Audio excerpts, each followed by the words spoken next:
appreciate you having us. This is an unbelievable venue to do this at. This is our third time in 4 years being here, and I would say this is really well ran, and it's really done first class in all areas. So we're blessed to be here. Congratulations to Montana for being here as well. 14-0 this season. We played really well up to this point in all phases, and we're really excited for this moment. Our guys are locked in. We've had several weeks of prep for this, whether it be working on ourselves and then starting in our prep on Montana. But our guys have been dialed in. This is a very mature football team that we have, and blessed to be the head coach at South Dakota State and be able to coach the guys that we have on this football team, because there's a lot of talent, but they work extremely hard. So really excited for this moment. Thank you, Coach. We'll open it up for questions. We'll start right up here in the front. Seat number 2. Jimmy, last year the team showed up with that chip on its shoulder because so many of the guys were on the team in 2021 that had lost at the end of the game. What's the mindset of this year's group as defending champs? Yeah, I don't think that we've lost that chip at all. This team is just hungry to deliver their best and take everything very personal. We beat narratives all season long, and whether they listen to them or not, I know they read it, and we've done our job up to this point. So I think this team is a little bit different. If you're asking for what gets them going, they're winners, and that's enough. Other question, the truck that brought all your stuff down, we interviewed them during the newscast last night. That's pretty cool. I was that the first time you had a chance to see it, and what was your? Yeah, I saw it a couple of days prior to that, but yeah, trucking did a really cool job of just putting that together. It's awesome. I think it's to be able to see that on the interstate driving. I think it's pretty sweet. So small victories, but it's pretty awesome. Next question. We'll go right over there. Once again, say your name and your affiliation for us, please. Grant Sweeter, Kelland News. Jimmy, this senior group's kind of had it unique. 3 national championship appearances now. Had to go through COVID. Obviously, one of the most winning group. What's so special about this group of seniors? I would say how they work and their connection to the team. And a lot of these guys, they weren't highly recruited. They weren't. They were developed here. A lot of this group, especially the 6 years, several of them were walk-ons. 6 out of the 10 6-year guys were walk-ons. And it's really a credit to them and them buying into the system and them buying into the culture of South Dakota State and then pushing it farther than it's ever been. I'm blessed just because to be around a driven individual day in and day out and do it as consistent as they've done it, it's pretty special. And there's a lot of them on this football team, and they really push the culture piece through to the younger guys on the team, and they've been huge in my first year, honestly, because they've been great just as far as delivering the message to the rest of the team as well. Just to piggyback off that, Jaden and Jackson, 2 specific ones from Madison, right around the corner. What have they brought, in their multiple years success at the receiver position? Yeah, I think they're really special. They're very similar, but they're slightly different in their skill set of how we utilize them. But really dynamic playmakers for us. I think if we can get the ball to them in space, they're hard to take down. They're over 6'2", and they're 210 pounds. They're more built like a college linebacker than probably a wide receiver. Phenomenal workers. They got great focus, and they can come out and deliver in big moments. And that's what I would say. They don't shy away from the moment. They want the ball, obviously. They play wide receiver, but they do a great job in the run game as far as blocking. It's one area that probably doesn't get pointed out enough of how good they are at being on the blocking on the perimeter. We'll go ahead right there. Craig Haley from Stats Reform. Coach, if there is one aspect of the personality of this group that's different from last year, because it is a similar group, what is that different aspect of their personality that's different? I mean, this is a lot of the same team that was here. I don't know if there's a different personality. We compete constantly at practice. I would say that we did that a little bit more this year, this fall camp, and even throughout the season, going good on good versus each other than we probably have done in the past. And I believe if you have the best defense in the country and they're getting challenged by one of the best offenses in the country, the defense will only get better. And I would say vice versa, the same on the other side of the ball. So we challenge ourselves, but we also know the ultimate goal. We take care of each other.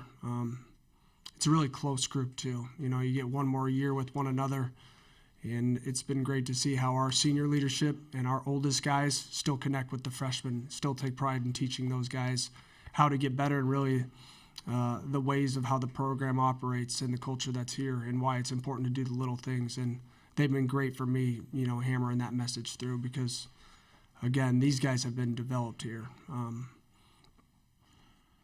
And I'm blessed that they came back because they didn't need to come back. We'll go second row. Jimmy, Stephen Hawkins with the AP in Dallas. You know, looking back, a year ago when you were here, and was there any indication to you that Coach would be retiring and you might be in this position right now?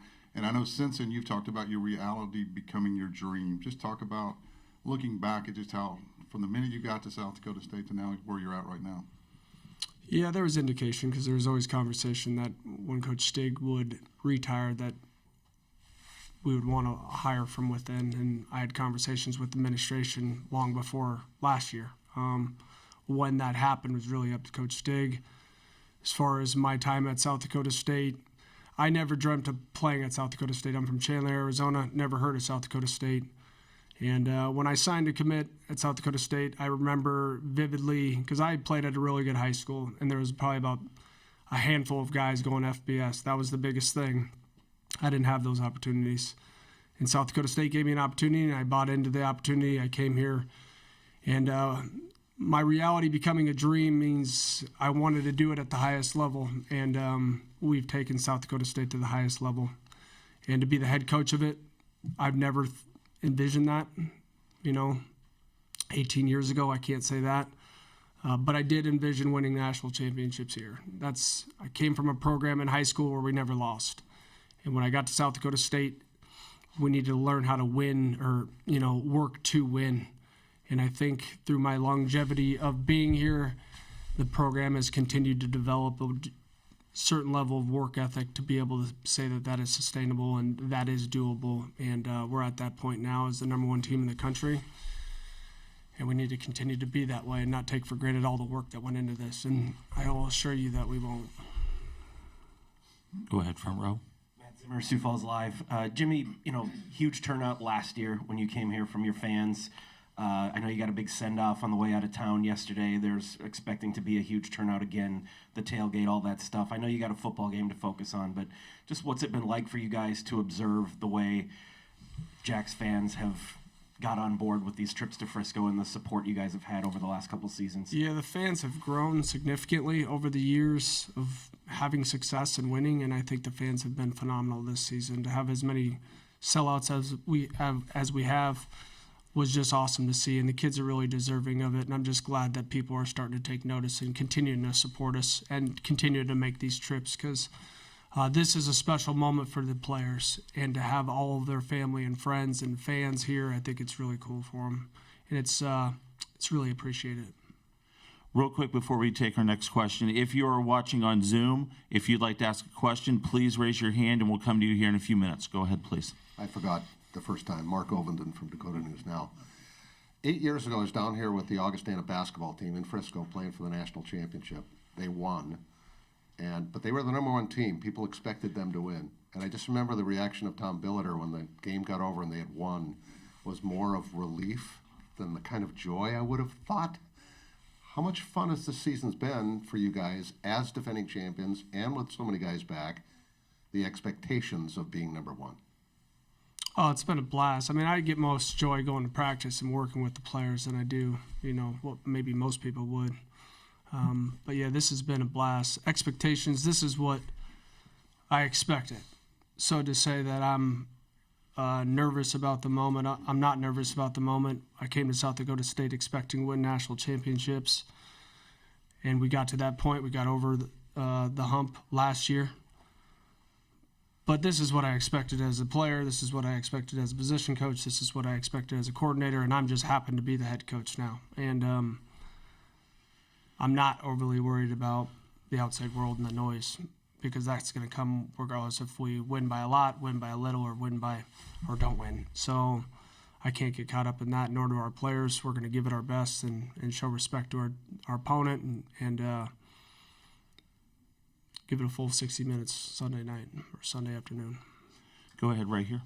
Darren Wallace, Mako Sports. Coach, you talked a little bit about the reality of becoming the head coach here, but, just comparing the process to a year ago, being the DC for a championship team to now being the head coach for a team competing for a championship, how much of the process changes for you? What are the adjustments that maybe you have to make personally to, be in a different role than you were when you were in this exact same position a year ago? Yeah, it's quite a bit different.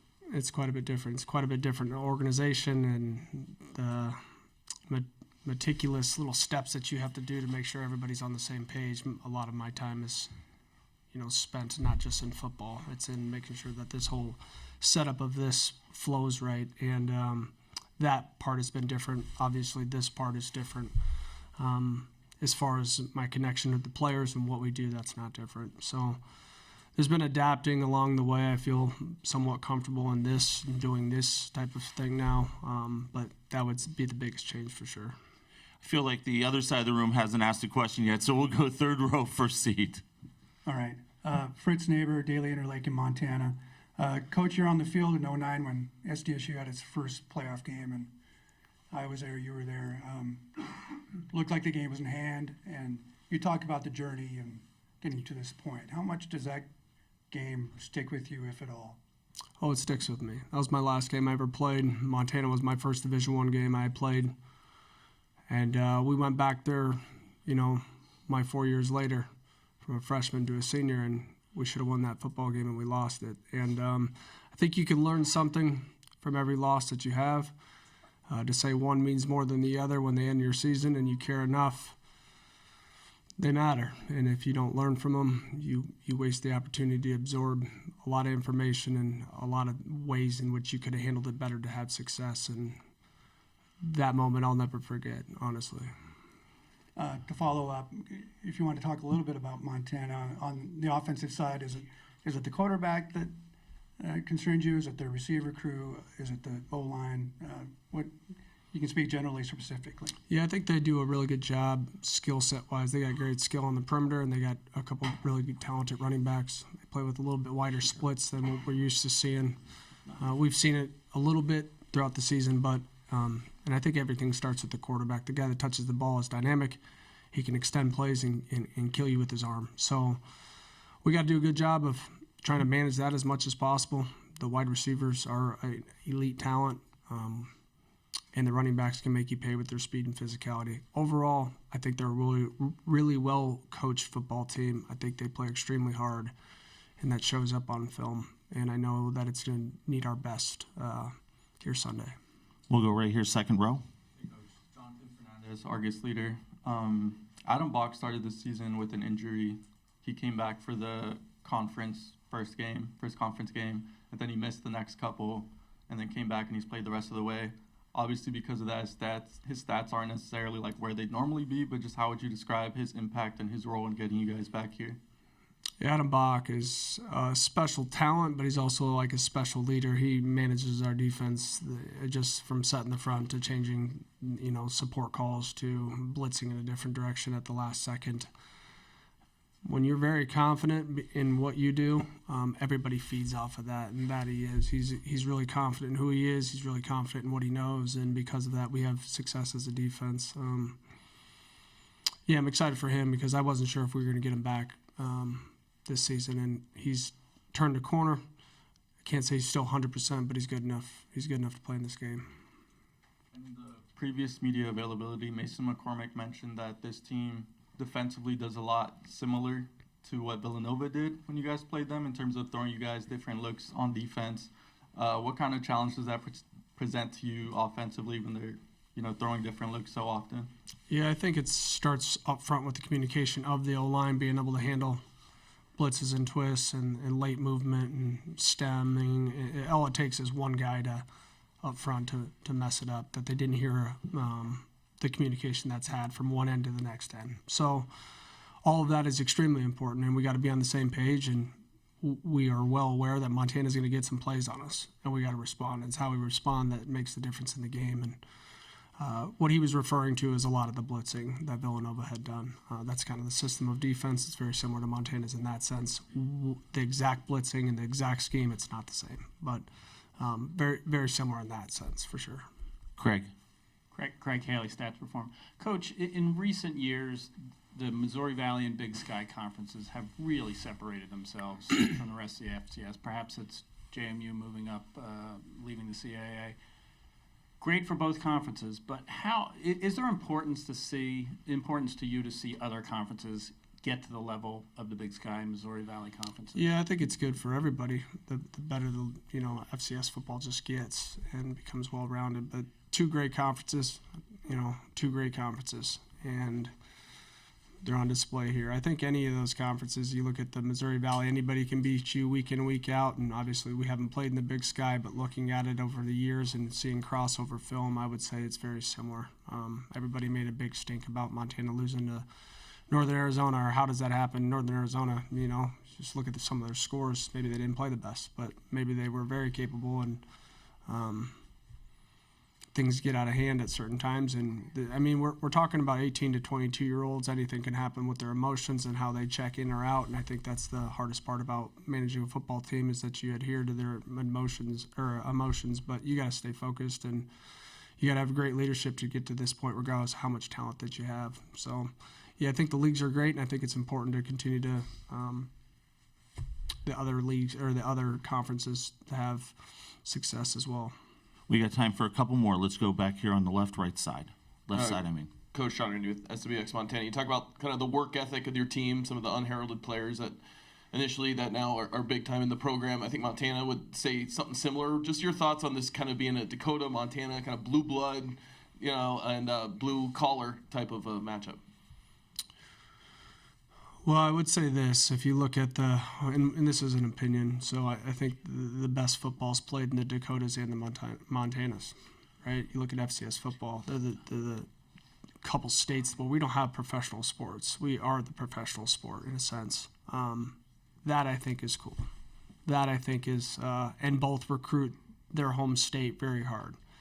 And you take a kid that maybe is not as recruited as he would be had he lived in I'm from Arizona. A lot of our team wouldn't have came here had they lived in Arizona, just because the recruiting is quite a bit different. I think that's really cool. I think it's cool to have a bunch of guys that take pride in playing for their home state. And you can see it with the passion on both sides on how we both play. There's a physicality to it. There's an effort to it. And it's bigger than just, playing college football. It's representing something that they take pride in. And I think that you could see it. Right side, second row. Joseph, Kello TV. Can you speak to Mark and the standard that you hold him to and the standard that he holds himself to as a signal caller, just playing into his success? Yeah, I think Mark is an extremely focused individual. To take any credit on that, I won't. Mark came in as a very mature young man. To lead a team to a national championship as a true freshman, COVID or not, it's really hard to do. To win over an entire football team as an incoming true freshman, that's really hard to do. And he's been able to do it, and he hasn't changed at all how he treats people in the locker room and his seriousness in which he approaches the game with day in and day out. It is rare. It is rare, and his confidence bleeds into the full football team. It bleeds into the young guys, and it's truly helped the depth of that quarterback room surely feel like they can grow into themselves as well. And largely due to that, Mark is, the biggest factor in that. Final question right up here. Hey, GB, Greg Rockach from MTN Sports in Montana. The Grizzlies have been on an upward trajectory since the end of September with the 10 straight victories. So I'm curious if you've noticed anything about the way they've been playing during that time to kind of peak and play their best football as the season's gone on. No, I think they've been solid. I think the game of football is fickle, and the outside world sees the result, rather than seeing how you got to that point. It could be a player here or there that changes the outcome of the game, or what looks like the outcome of the game. The team plays hard. And I think the longer you play with anybody, the more continuity there is and comfortableness there is. And honestly, if you do it the right way, which obviously they're doing it, you can see an upward trajectory of playing your best football towards the end, because every week you take very seriously and you can learn off of every week. Awesome. Go ahead, real quick, please. Just one more. You've been on both sides of winning and losing this game. I'm wondering if you can compare the two feelings, just the thrill of winning it and what the other side is like. Yeah, I probably remember the loss just as good as I remember the win. Yeah, those are hard. And you do everything you can not to feel that way. It's not so much winning, it's not letting people down, So that COVID season, we graduated Preston Tetzloff.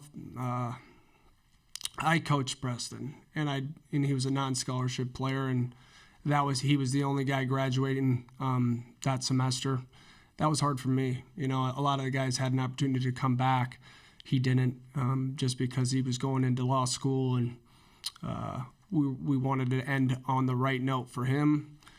And I felt that way when we lost to Montana in 16 with TJ Lawley, and that being his last game. And a lot of the players that I've had the opportunity to coach, that's what maybe fuels me more than the hype of a championship. It's making sure everybody gets the most out of their God-given ability to be at their best and end on the right note. And this senior group means the world to me, the world. And we've done everything up to this point right, and we have one more game to do it. And we've been really focused on trying to make that happen. We're going to give it our best, and however it shakes, it shakes.